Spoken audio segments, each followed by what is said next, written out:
বন্ধুরা, শেষ দিনে 23তম জেলা বইমেলা যেটা ঘাটালে অনুষ্ঠিত হয়ে চলেছে তার পরিবেশটা এই মুহূর্তে তুলে ধরছি।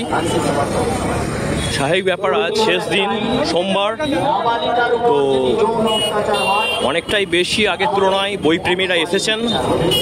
চলুন আপনাদেরকে নিয়ে যাই এবং একটা ছোট্ট এই ব্লগটাতে তুলে ধরি ভেতরে পরিবেশ কী ধরনের।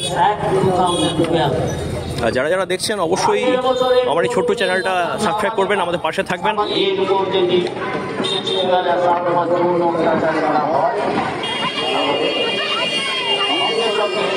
ঘাটালে যে পশ্চিম মেদিনীপুর জেলা মেলা হচ্ছে তা দেখতে পাচ্ছেন, শেষ দিনে ভালো রকম কেনাকাটা চলছে, সেটা আপনাদেরকে একটু অনবদ্যতে তুলে ধরছি। মূলত আজকে যে কেনাকাটিটা চলছে সেটা বিভিন্ন স্কুলের তরফ থেকে কেনাকাটি চলছে দেখতে পাচ্ছি।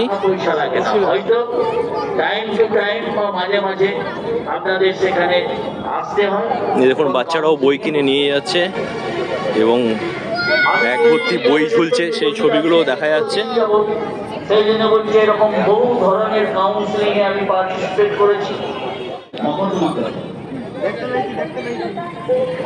আমি এত বছর ওকালতি করছি, আমি একজন লয়ারের কাছে শুনেছিলাম, বিশেষ করে ক্রিমিনাল বা ফৌজদারি কেসে, যে মক্কেল যদি তোমার চেম্বারে আসে তার পায়ে ধুলো না মরে, যে রাগ যে ক্রোধ নিয়ে এসেছে সেটাকে তুমি আইনে মকদ্দমা করে সেটাকে আরো বাড়িয়ে দাও।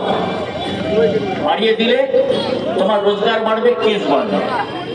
একজন লয়ারের সারা বছরে যদি 20-50টা করে কেস বাড়ে, আর একটা কেস করলে অত সহজে মীমাংসা হয়।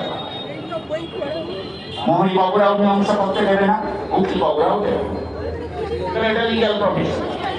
তাহলে আমরা এই যে লিগ্যাল এডের থেকে এত এসে গলার ফাটিয়ে বলছি, চিৎকার করছি, এই কি কোনো মূল্য নেই? তো বন্ধুরা, আর কিছুক্ষণের মধ্যেই শেষ হয়ে যাবে 23তম জেলা বইমেলা, যেটা আমাদের ঘাটালের, আপনারা জানেন, বিদ্যাসাগর হাই স্কুল ময়দানে এখন অনুষ্ঠিত হয়ে চলেছে। যারা যারা আমার ভিডিও দেখে এখানে এসেছেন, বই কিনেছেন, তাদের প্রতি রইল অনেক অনেক হৃদয়ের অভিনন্দন থেকে আরম্ভ করে আপনার কৃতজ্ঞতা। তো বই পড়ুন, বই ভালোবাসুন এবং বই অন্যকে গিফট করুন।